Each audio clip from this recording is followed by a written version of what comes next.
This was me on June 13th, 2020, graduating college in the middle of the pandemic, scared, unemployed, and $27,092.93 in the hole. And this was me 15 months later on September 24th, 2021, making my last ever student loan payment. And for the first time in my adult life, getting to say, I'm debt-free. You are? Yes! Oh my god! It was a pretty big day. Of course, this actual process was much longer and much more painful than a jump cut might make it seem. Today, I'd like to talk about my relationship with the green seductress, money, and the debt-free journey that I decided to embark on this year. This is something that I have been focusing pretty much all my energy toward for the majority of this year, and it's taken a lot out of me. So I wanted to make a video and share with you the journey of how I reached this life milestone. I hope you enjoy. So let's hop in the time machine and go back to a year during which things were much simpler, 2008. I was 10 years old, and what this meant, or at least what my grandma told me it meant, was that I was finally old enough to get $100 for my birthday. Saying it out loud makes me realize that that was actually quite a bit of money to give to a 10-year-old, but considering I never got allowance and earning $100 a year put me in the lowest tax bracket, and we were at the precipice of the 2008 financial crisis, I hope you can find it in you to cut me some slack. Jokes aside, $100 was a lot, and my grandma made sure I knew it was a lot because she constantly told me things like how my dad had 2 shirts growing up and my aunt had no shoes, and there's this black and white picture of her as a kid standing outside on a paper towel in lieu of shoes with this grimace on her face, which I actually think is really funny. The picture, not the poverty, and I wish I had the picture, but I don't, so here's an artistic rendition of what I remember it to look like. At 10 years old, I didn't have a great understanding of exactly how much I had, especially when compared to how my dad grew up, but 10-year-old me did think $100 was a lot because I didn't have any bills to pay or groceries to buy. Personally, my vice was arts and crafts, and considering that a pack of these bad boys cost like $5 to $10, as far as I was concerned, I was stinking rich. Honestly, growing up I was pretty lucky. I always had food and shelter, art supplies, technology, and books, and I never really felt like there was much lacking in my life. But there was a point in time when things changed, and I remember this being in high school, some very formative years, many would say, during which I really started to notice that a lot of people had a lot more than I did, like when my classmates would have the latest iPhone or come home from week-long trips to Europe. My family never went on vacation, and it wasn't because we were struggling to make ends meet. It was just that my dad, the breadwinner of our family, has always been super frugal. Of course, being in high school, the constant comparison with others and the feeling of not having enough was a lot to handle. I didn't feel resentful toward my parents because I could see they were working really hard, but I maybe felt more than a little resentful toward our situation. I remember in middle school there was a girl who invited me and my sister to see the house that her parents just bought, and I went home crying that day because it was really big and really nice, and ours wasn't. It's kind of hard to feel bad for myself because I really did have enough, and I was lucky. Although a lot of people had more than me, I still had a lot more than a lot of other people. I didn't really have that perspective in high school though. I didn't feel lucky, and I think and hope that it's okay to have had those feelings. Throughout my adolescence, I could say that me and my family were not uncomfortable by any means, but there was never a feeling of being comfortable either, especially when I compared myself to my peers. Growing up, I didn't get allowance in exchange for chores, and I didn't have a job in high school, so I didn't really learn the value of money. I remember the first year I applied for student loans, I almost rejected a $5,000 unsubsidized loan just because it seemed so little when compared to the overall cost of my tuition, and I didn't think it was going to make much of a difference anyway. And my dad was like, "Lana, do you even know how much 5K is? If you don't accept this, where's it going to come from?" Well, I didn't know, and I had no idea. But right after high school, I got my first job doing bitch work at the library for $10.50 an hour, and I call it that because that's literally what it was. Most of the librarians there were on some kind of power trip. Anyway, that was the first time I made money, and I went off to college with $1,000-something in my bank account. In addition to that, I also started getting student loan deposits, so I had way more money in my account than I ever did before in my whole entire life. And one thing that came out of this and my newfound independence was a very unhealthy habit of excessive and compulsive shopping. And that is something I have struggled with, and honestly am still kind of struggling with now. I'm pretty convinced that my compulsive shopping was a direct result of feeling like I never had enough. And a big part of it was about chasing the idea of completeness and trying to compensate for what I felt was missing.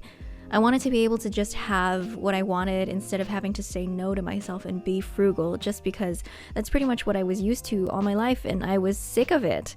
There were lots of times in college where I just felt so stressed and unhappy, and I think shopping was definitely my coping mechanism for that.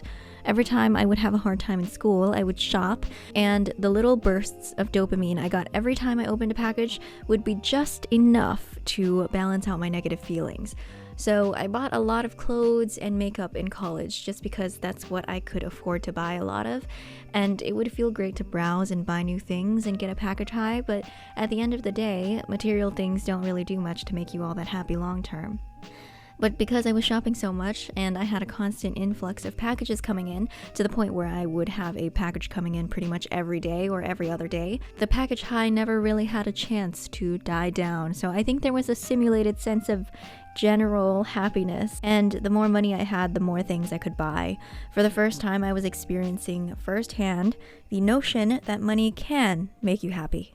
In order to keep shopping in college, I had to make some money, so I had a few different jobs. Freshman year, I worked in a restaurant that didn't take tips. I made $11.50 an hour. It was really demeaning and exhausting. So the absolute biggest props to people who work in food service, because I'm convinced those are some of the most difficult jobs to do ever. So always be nice to your server. That is a rule of thumb. After that job, I worked as an orientation leader, which was a lot more fun, but also paid $11.50 an hour. And after that, in 2018, I got a job as a calculus tutor, where I finally made more than minimum wage. It was $18 an hour and significantly easier and more enjoyable than working at the library or the restaurant. And because of this tutoring job, I was able to land a TA position at a middle school summer camp that summer. In 2018, something happened that changed my life. One of my closest friends told me about something called a mutual fund, and he said it was something you just left your money in, and over time, because of something called compound interest, it would just grow and grow and grow, and you could retire a millionaire. And I was like, what? Why didn't we learn about this in high school? Well, because the American education system is a joke, but that's not what we're talking about today. So my friend told me to open a brokerage account, and I took all my summer camp money and put it in one.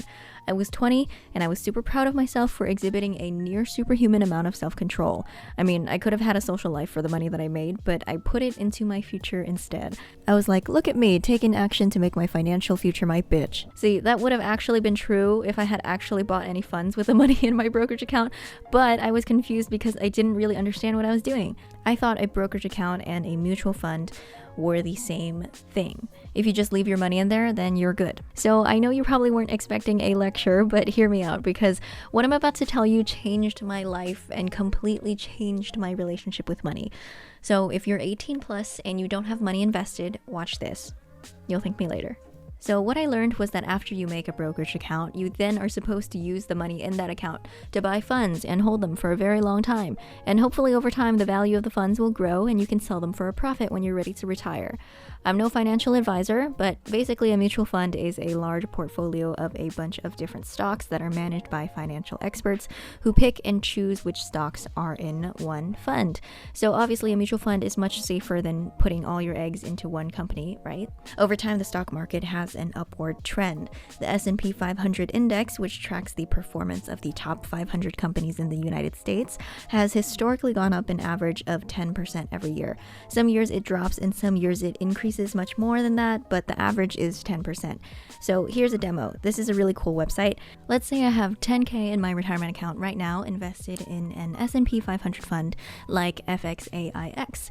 If I add no more money to this until I'm 65, and assuming it goes up 10% every year, this money is going to be this much when I retire. And here's what it's going to be if I add in $25 every month. This is how you beat inflation, and if you do this in a Roth IRA, you don't even get taxed for your earnings. How cool is that? I could talk about this for a very long time, but there are really good finance YouTubers to watch with actual credentials. I'm so passionate about financial literacy, and I've just been learning as much as I can, and I want to share this with everyone who doesn't know much about personal finance, especially people my age. So I'll leave some of my favorite finance channels in the description box below in case you're interested. So yeah, in 2019, I made a brokerage account, put my money in there, and didn't do anything with it. But after I graduated, I became really interested in personal finance and started learning about investing, and I read Stock Investing for Dummies and downloaded all these ebooks and watched a lot of YouTube videos, and I learned that I was supposed to buy funds with the money in my brokerage account instead of just leaving it there. So I bought my first funds in 2020, and I'm still holding them and intend on holding them for a very, very, very long time. It wasn't until after college that I had the time and motivation to sit down and really learn about personal finance, because I finally wasn't swamped with school anymore. After college, I didn't have financial aid anymore, and I was just hit with reality and kind of forced to face the fact that I had no job and therefore no money, and this was something that stressed me out a lot. It was a reality check, like, oh shit, I'm on my own now, no more financial aid. And for the first time, I realized that getting good with money is really important because of one thing. And that was being forced to move back in with my parents after college when I really, really, really didn't want to. I didn't have anywhere else to go, and not having a choice, that really sucked. And so I think that was when I really started seeing money as something you can buy so much more than just clothes and makeup with. Money is freedom. Money is having a choice. With money, you can afford to live the life you want to live, and that is priceless. June 2020, I graduated from college with $27,000 and then some in student debt. And when I graduated, I had no idea how I was going to pay this off because I had no idea if I was going to be able to find an engineering job. School traumatized me so much to the point where I thought I didn't even want an engineering job. In the meantime, I was doing YouTube and I was making about $100 every month, barely enough for me to continue my shopping addiction, but nowhere near enough to survive on. It was also the middle of the pandemic, pre-vaccine, so it wasn't really the safest thing to do to go out and find a job. There was a period of time during which I just stopped applying and gave up for a bit because I kept getting rejected. So I was like, I'll just keep my head down and keep working on YouTube for a while. And just when I decided that's what I'd be doing for a while, I got a job interview for an engineering job, and I killed it. And I got the job in February of this year. This was really exciting for me because there was finally light at the end of the tunnel. This would be the first time in my life where I would actually be making enough money to theoretically be able to support myself without anyone else's help. As soon as I realized I got a full-time job, the one thing I really wanted to do was move out of my parents' house as soon as humanly possible. And I got tunnel vision. Nothing else mattered.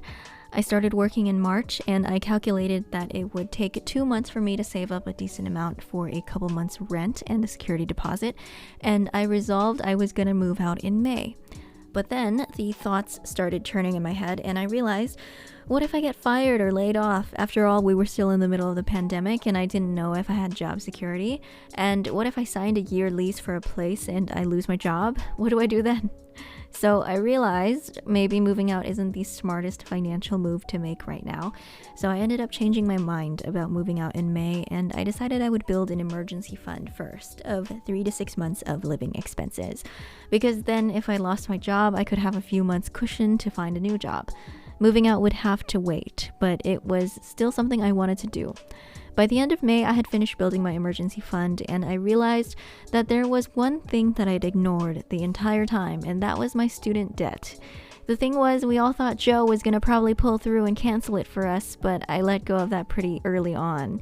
It wasn't just that made me not take my debt seriously. It was also the fact that the interest wasn't accumulating because of the COVID-19 forbearance period. So I didn't really see paying it off as a huge priority at the moment, and I just had my heart set on moving out. I wanted it so bad, but I realized this forbearance period wasn't going to last forever. I always thought I was going to have my student debt well into my late 30s and take my sweet time paying them off, but then I started wondering how much interest would accumulate. I used this calculator to calculate exactly how much I would pay in interest, depending on how long it took me to pay off my debt. And all that it made me realize was that I didn't want to pay a dime of interest. I already owed $27K. I wasn't gonna let that turn into 30 grand. No way. At this point, the forbearance period of no accumulating interest was set to end in October 2021, so I wanted to see if I could pay all of it off before then. And not gonna lie, I was partially fueled by my resentment for the American education system that made my education completely unaffordable, so I was like, fuck you, government, you think I'm gonna let you have a single cent of interest from me? No way, screw you. So I made a plan, and in order to pay it all off by October, I had to not only deplete my entire emergency fund that I had saved up, but also dedicate the next 4 months to aggressively paying down my debt, which meant dedicating almost 90% of each paycheck that I got to paying down those loans. And it was really hard because I chose to give up moving out for this, and I didn't get to spend the money that I made except on necessities. I know this aggressive strategy isn't something everyone can use because not everyone gets to move home and not have to pay for housing, and I am grateful that this was an option for me, but that doesn't mean it didn't suck ass. But after all that sucking, I am debt-free, and that fact just makes me feel like these past several months of sacrifice have been worth it. I just feel like this is how I've always done things. Whenever there's something unpleasant, I just want it to be over as quickly as possible, and so I'd rather put myself through an intense amount of discomfort for a short period of time as opposed to having a moderate level of discomfort for a very, very, very long time. I just wanted my debt to be gone, because if I find myself a couple years down the line unemployed again and pursuing my dreams and being a starving artist, I want to rest easy knowing I don't have any debt that's collecting interest. And I don't want the burden of a monthly payment for the next 10 years. If I went back in time, I'd choose to do this all over again. So there's this dresser in my bedroom, and over the course of several weeks, it tends to collect a pretty noticeable layer of dust. Every time I see it, I wipe it down, but pretty much no time passes at all, and soon there's that layer of dust again. And every time that happens, I'm always like, again? Jeez, how long has it been? The dust collecting on this dresser has pretty much been my only sense of time passing. I have just been on autopilot, and I don't know where this year has gone. Every day I get out of bed and I spend most of my day in this corner of my childhood bedroom.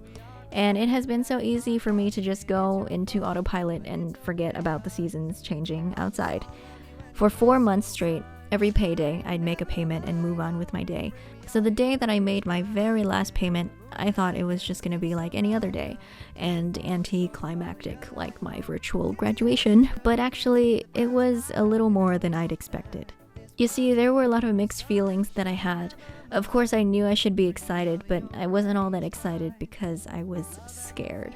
Scared because while I was in debt, it felt like I was climbing out of a really deep hole, and as challenging as that was, there was a certain level of comfort that came with that because I never had any doubt that I was putting my money toward the right thing. Having debt is bad, and you should get rid of it. So every week when I got paid, I would use a big chunk of my paycheck to make a loan payment, and it was pretty mindless. But now that I've climbed out of the hole, I'm at sea level, and all of a sudden I have to figure out how to be a part of civilization and learn how to actually spend my money and be a responsible adult and not make any stupid financial decisions.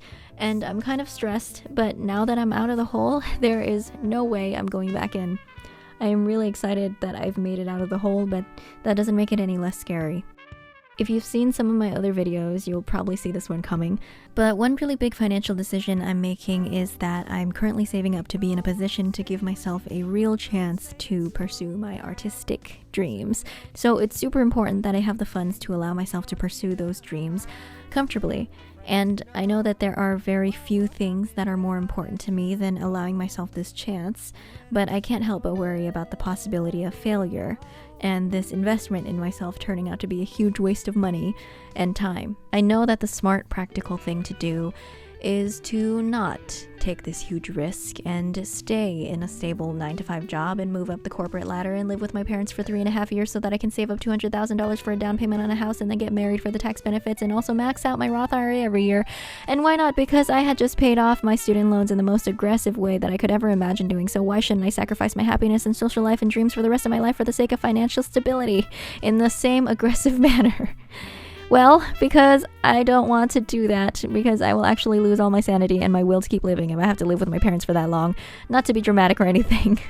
The 16 personalities test tells me I'm an ISTJ, the logistician. I've made a lot of practical and logical decisions in my life, but I'm not a robot, and I really do believe that I have to take this risk, or else I will regret it for the rest of my life. And that risk means putting up my savings as collateral, and it means not putting as much towards retirement as I could be. It means not saving up for a house just yet. It means not splurging on expensive things for now. And those are all things I have to be okay with, but I'm still terrified. Not having to make student loan payments anymore and actually getting to keep the money that I earn means I now have to find a line between saving versus spending. And I love to spend so much, but I know I have this big, huge dream to save for, and I also want to start saving for a house, and I also want to make sure I'm contributing to retirement. And on top of that, I already have my regular monthly expenses. So it was hard for me to carve out some money from each paycheck and reserve that for fun. Because to me, all those things, my dream, a house, retirement, fixed monthly expenses, are all very important, and I should use all the money I earn and put it toward those things. But I had a thought, and this thought really changed things, and that was that I could die tomorrow. I've always made decisions in the best interest of my future self, whether that be my future self in a few days, months, or years. But I tend to not really focus on me right now. I'm always living in the future, and honestly, it makes me pretty miserable and anxious because when you're always thinking about the future, you do a lot of worrying. But I want to focus on me right here and right now, and while it's important to think about the future, it's also equally important to focus on the present. Yes, I should ask myself, what can I do to make future me happy? But I also want to ask myself, what can I do to make present me happy? All because life is too short, and if tomorrow I step onto the street and get hit by a car, I will have died very unsatisfied, especially since every second of every day for the past whatever months and years I have been sacrificing my happiness to plan for a future that I now won't even get to have because I'll be dead. Life is so short, and it could end at any time. So knowing that, I can't wait for myself to have a successful career. I can't wait to buy a house. I can't wait to have $1 million in retirement savings to be happy. I have to be happy now because my life is now. And that for me means taking some money that I earn and reserving it for spending on whatever I want, even if it means I have to save for future me just a little bit slower. It was really this year that I forced myself to answer the question, what do I really want? What do I value? I was watching Investing with Rose, and she said that you should make a list of the things that deeply matter to you, and that helps put into perspective things that you probably could spend less on, and what you should actually invest in. For me, my list came down to 3 things: the people I love, my mental and physical health and well-being, and traveling. And I noticed that clothes and makeup aren't on this list, even though I used to spend hundreds on new clothes every month. It turns out buying clothes isn't important to me. And like Rose said, once you solidify the list of things that you actually care about, those are the things you're gonna want to put your money towards. And anything outside the list just seems unnecessary. And this is actually why I'm not that scared for Black Friday this year. Usually I'm mildly nervous because that's when my compulsive shopping gets really bad and hard for me to control. But I feel like this past year has been really transformative for me in terms of my relationship with money, to the point that I have a pretty clear understanding of what I want out of my life and the decisions I need to make or not make to get there. I have clear goals now, and I'm not gonna let my borderline unhealthy love for shopping get in the way of that. When I was unemployed, I didn't even want to think about my debt because $27,000 was more money than I had ever seen in my entire life. And I was just sitting at the bottom of my hole with no idea of how I was going to get out. But now that I'm finally out, I really want to hit the ground running and kill this whole adulthood thing. It's more important to me than ever before to be financially successful and responsible. And I think part of that is also knowing how to balance what you should save and what you should spend to enjoy life in the moment. Of course, there is much more to life than just money, but to pretend it's not important and not a huge part of everyone's lives is silly. Money doesn't buy happiness, but only in the context where you're relying on just money to make you happy. If you only have money but literally nothing else, you're not going to be happy. But the lack of money can make you unhappy. And I never want the lack of money to be an obstacle to my happiness. I never want to live paycheck to paycheck. I never want to be forced to move back in with my parents again. I never want to have to decide between paying for dinner or paying for the electricity bill. And yes, I am incredibly lucky to be in this position where I have my basic needs met and access to resources and time to learn, and I'm not going to take any of that for granted. I not only want to survive, I want to thrive and be comfortable. I want that for the 12-year-old girl who cried when she saw her friend's big house, for the woman who loves shopping but can't help but feel a little guilty every time she buys something, and for the woman who busted ass to pay off her student loans this year for the sake of her future self. I want to be able to give myself nice things, and I'm very focused on that. I want to go on trips. I want to pay over $200 a month for a premium gym with a spa and indoor cycling. I want a beautiful house with one of those grand staircases in the foyer. I want a house with a foyer. I guess saving up for a house is my next goal. Don't know exactly how long that's going to take, but I'm confident that as long as I keep my eyes on the prize, it's only a matter of time.